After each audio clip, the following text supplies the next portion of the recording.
ഇന്നലെ ജിരിബാമിൽ 6 പേരെ കൊലപ്പെടുത്തിയ സംഭവത്തിൽ കേസെടുത്ത NIA കുട്ടികൾ ഉൾപ്പെടെ 6 പേരെ തട്ടിക്കൊണ്ടുപോയി കൊലപ്പെടുത്തുകയായിരുന്നു. ക്രമസമാധാന നില കണക്കിലെടുത്ത് മണിപ്പൂരിലെ ഇന്റർനെറ്റ് നിരോധനം 2 ദിവസത്തേക്ക് കൂടി നീട്ടി. 3 വയസ്സുള്ള കുഞ്ഞടക്കം 3 കുട്ടികളും 3 സ്ത്രീകളും കൊല്ലപ്പെട്ട സംഭവത്തിലാണ് NIA അന്വേഷണം. ആഭ്യന്തര മന്ത്രാലയത്തിന്റെ നിർദ്ദേശത്തെ തുടർന്നാണ് നടപടി. ദുരിതാശ്വാസ ക്യാമ്പിൽ കഴിഞ്ഞിരുന്ന ഒരു കുടുംബത്തിലെ 6 പേരെ തട്ടിക്കൊണ്ടുപോയി കൊലപ്പെടുത്തുകയായിരുന്നു. ജിരി നദിയിൽ നിന്നാണ് ഇവരുടെ മൃതദേഹങ്ങൾ കണ്ടെത്തിയത്. 3 വയസ്സുള്ള കുഞ്ഞുൾപ്പെടെ കൊല്ലപ്പെട്ടവർ ക്രൂരമായ ആക്രമണങ്ങൾക്ക് വിധേയരായിരുന്നുവെന്നാണ് പോസ്റ്റ്മോർട്ടം റിപ്പോർട്ട്. മണിപ്പൂർ സംഘർഷവുമായി ബന്ധപ്പെട്ട് നേരത്തെ 3 കേസുകൾ കൂടി NIA ഏറ്റെടുത്തിരുന്നു. ഈ കേസുകളിൽ അന്വേഷണം പുരോഗമിക്കുകയാണ്.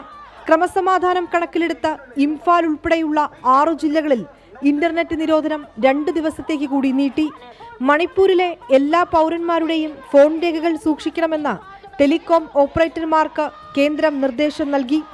അതിർത്തികൾക്ക് പുറത്തുള്ളവരുമായി അക്രമികൾ സമ്പർക്കം പുലർത്താനുള്ള സാധ്യത കണക്കിലെടുത്താണ് നിർദ്ദേശം. വിനീത VG 24 ഡൽഹി.